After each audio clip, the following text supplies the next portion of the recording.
สบายดีสวัสดีพี่พีเอฟซีเบิร์ดทุกคนเด้อสบายดีกันตอนแรงเนาะทุกคนตอนที่ถ่ายคลิปวิดีโอนี้อยู่ก็คือตอน3 ทุ่มครึ่งพอดีเนาะแล้วพี่พีเอฟซีทางบ้านหับชมคลิปวิดีโอนี้กันตอนจักโมงคอมเมนต์บอกเด้อทุกคนณตอนที่เผยแพร่คลิปวิดีโอนี้ไปเนาะก็น่าจะเป็นตอน8 โมงเนาะณตอนนั้นน้องลี่เองก็น่าจะกำลังนั่งเฮียนอยู่เนาะเพราะว่าน้องลี่เองเฮียนตั้งแต่จันทร์ฮอดเสาร์เลยทุกคนนี่คือสาเหตุที่บางมือน้องลี่เองบ่ได้อัปโหลดคลิปวิดีโอลงให้เบิ่งเนาะแต่ว่าถ้ามีเวลาและดึกสำใดก็สิมาถ่ายคลิปแนวนี้ให้ทุกคนได้เบิ่งเนาะคือจังคลิปนี้ทุกคนเป็นอีกคลิปหนึ่งที่น้องลี่เองบ่แน่ใจว่า PPFC ทางบ้านได้เห็นผ่านหูผ่านตากันมาได้เดละบ่เนาะเพราะว่าเป็นคลิปที่หาเบิ่งบ่ได้เลยน้องลี่เองลองไปค้นแล้วเนาะYouTube บ่มีเลยเนาะอันนี้น้องลี่เองแม่นเอามาจาก TikTok เนาะทุกคนยังจื้อเพลงนี่คือแผ่นดินไทยได้บ่ทุกคนน้องเล่งเชื่อว่าเพลงนี้น่าจะเป็นอีกเพลงหนึ่งที่แบบคนไทยมักที่สุดเนาะทุกคนเนาะซึ่งน้องเองก็เคยนำเสนอแต่เพลงไปแล้วเนาะ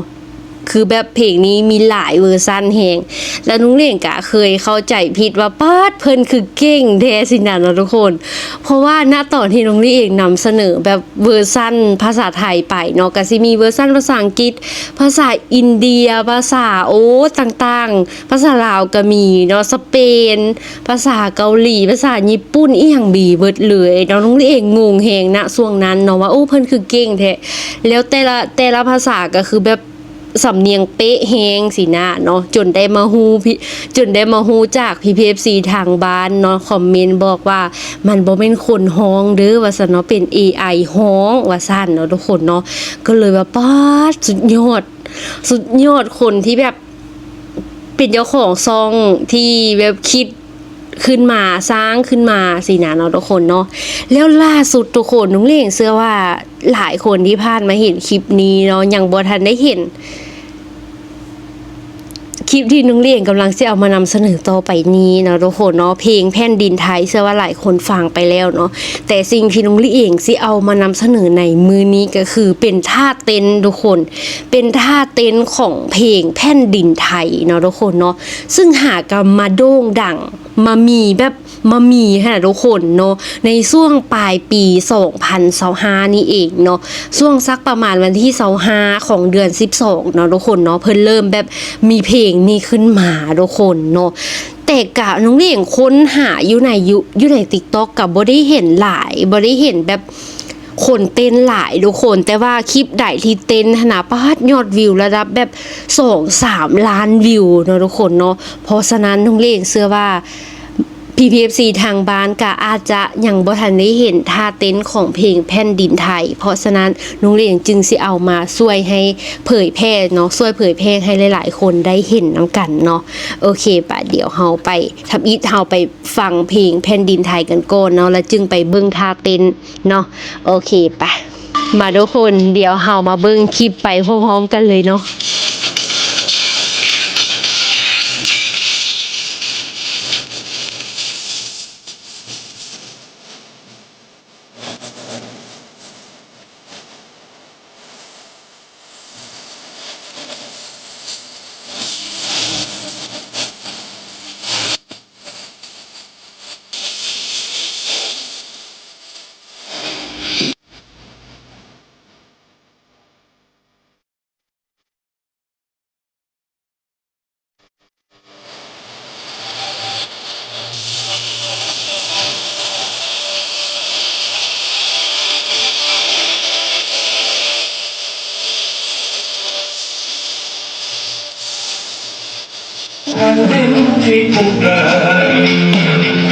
อันนี้คือแบบพี่ทหารเพิ่นร้องเอง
มาเบิ่งท่าเต้นแบบเต็มๆของเพลงแผ่นดินไทยกันเด้อทุกคนเด้อเนาะ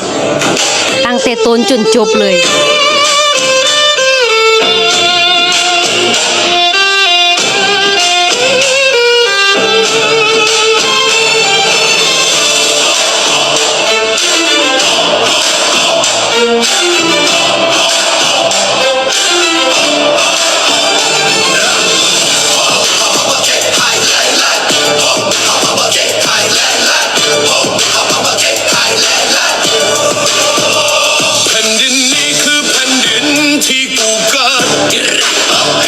มึงอย่าคิดล่วงล้ำมาทำลายเคลมไปทั่วมัวไปเรื่อยพวกชิบหายมึงอย่าหมายย้ำยีปัทภีกูไทยนี่รักสงบแต่ถึงรบไม่คลาดสู้สุดความสามารถขับไล่หรือราชศัตรูไปนี่คือแผ่นดินไทยพ่อกูอยู่กูตายที่ตรงนี้ยืนหยัดป้องปัทภีเพื่อลูกหลานเลือดแกกเลือดใจแลกใจมาเดินนานขอสาบานจะปกป้องแผ่นดินไทยกูบอกเอาปากเก็ตไทยแลนด์และกูบอกเอาปากเก็ตไทยแลนด์และกูบอกเอาปากเก็ตไทยแลนด์และกู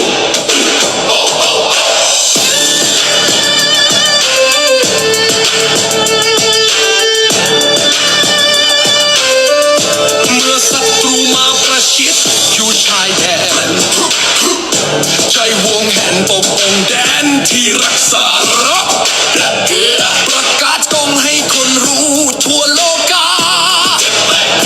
คนไทยกล้าไม่เคยคิดตรุกรานใครไทยนี่รักสงบแต่ถึงรบไม่คลาดสู้สุดความสามารถขับไล่ริราชศัตรูไปนี่คือแผ่นดินไทยพ่อกูอยู่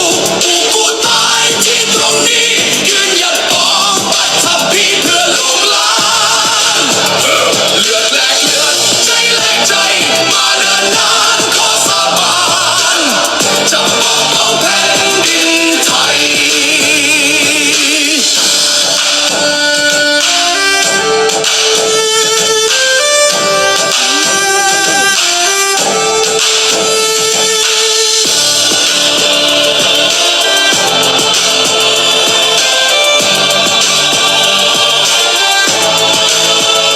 สามัคคีกันไว้พี่น้องไทยรวมนำใจส่งไปให้เหล่าผู้กล้าขอให้สู้จงยึดมั่นในประชา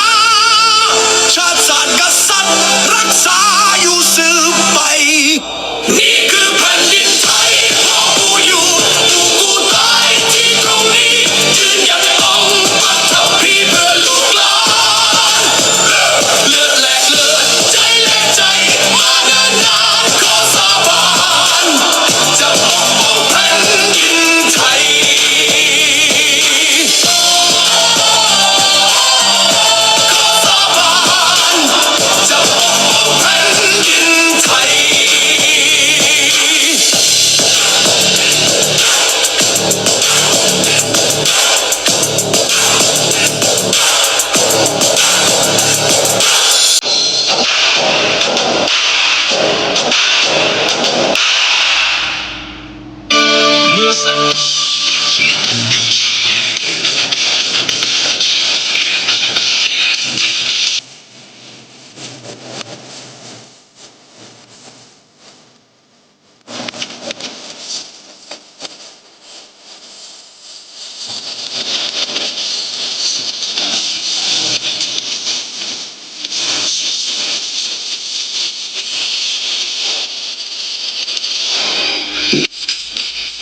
นนี้เวอร์ชันเด็กๆเลยทุกคนเด้อเนาะเอามาให้ทุกคนได้เบิ่งกันเนาะแต่ว่าเวอร์ชันที่แบบ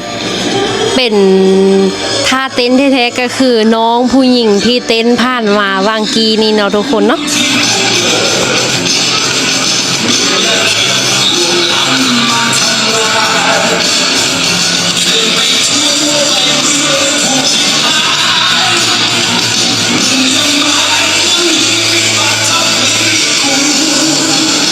แผ่นดินนี้คือแผ่นดินที่กูเกิด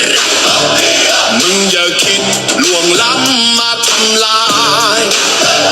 เคลมไปทั่วมัวไปเรื่อยพวกชิบหายมึงอย่าหมายย้ำยีปัตตภีกูไทยนี่รักสงบ อันนี้แบบให้เต็มร้อยเลยเนาะ สู้สุดความสามารถขับไล่หรือราศัตรูไป นี่คือแผ่นดินไทยเพราะกูอยู่กูตายที่ตรงนี้ยืนหยัดปองปัตตภีเพื่อลูกหลานเลือดแกะเลือดใจแลกใจมาดานานขอสาบานจะปกป้องแผ่นดินไทย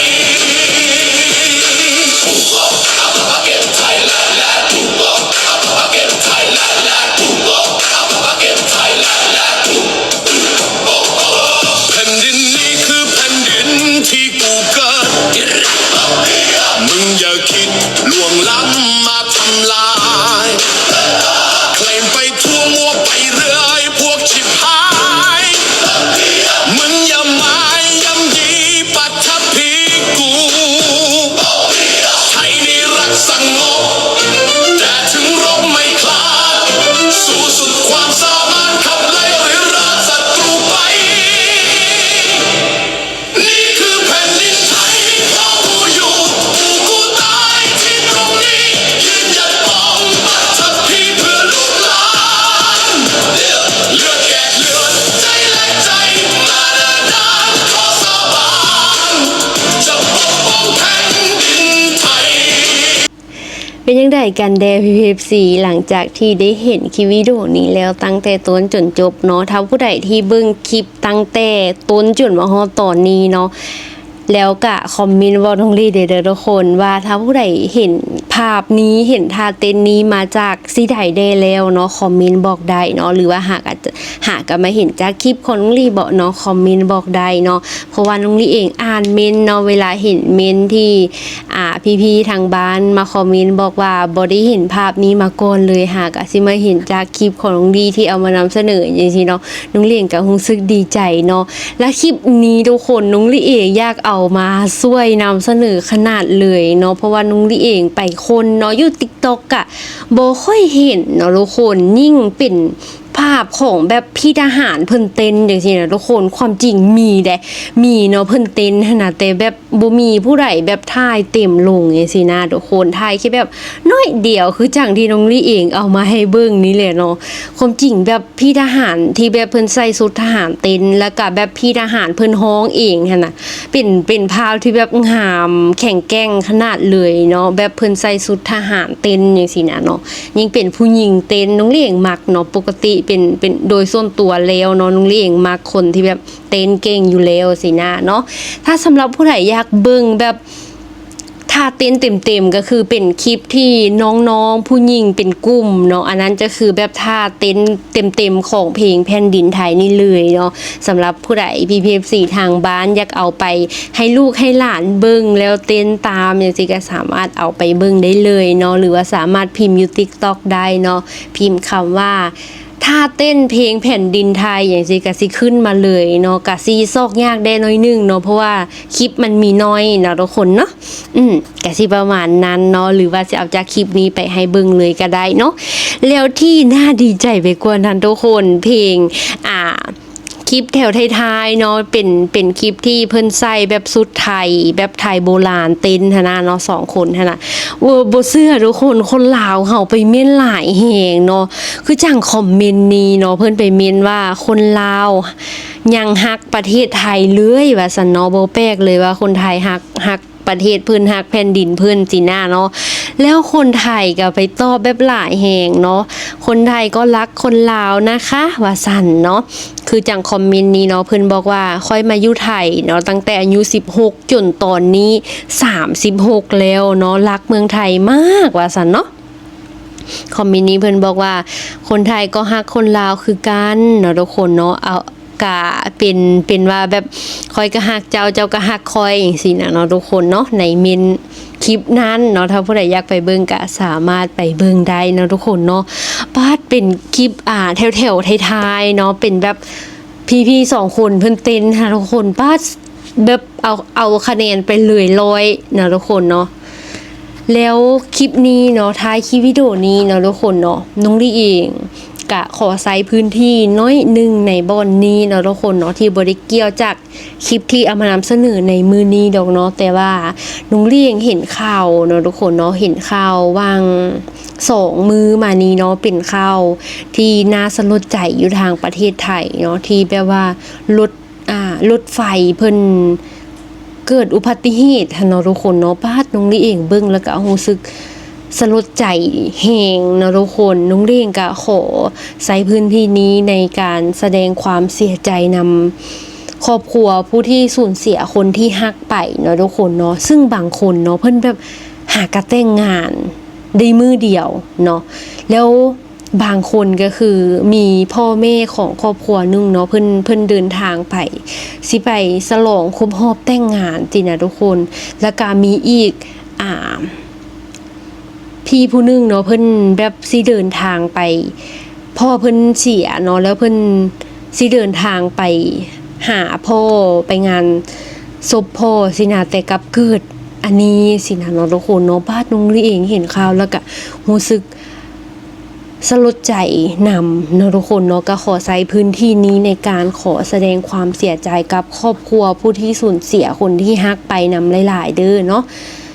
ค่ะสิประมาณนี้แหละทุกคนเนาะสำหรับเรื่องท่าเต้นของคลิปเพลงแผ่นดินไทยน้องเลี้ยงก็บอกได้เลยว่าให้10เต็ม10เนาะบ่คิดว่าสิมีท่าเต้นขึ้นมาเนาะทุกคนเนาะจากที่น้องเลี้ยงก็ได้ติดตามเพลงแผ่นดินไทยมาตั้งแต่เพิ่นเริ่มเฮ็ดเวอร์ชันไทยเวอร์ชันอันนั้นมาพูดเลยเนาะจนปัจจุบันนี้ก็บ่ฮู้ละว่าล่าสุดมีจักเวอร์ชันแล้วเนาะผู้ใดฮู้ก็ช่วยคอมเมนต์ในคลิปนี้ได้เนาะทุกคนเนาะโอเคเดี๋ยวคลิปนี้ก็สิขอตัวลาไปก่อนเด้อทุกคนเดี๋ยวเจอกันคลิปหน้าสบายดีสวัสดีเด้อ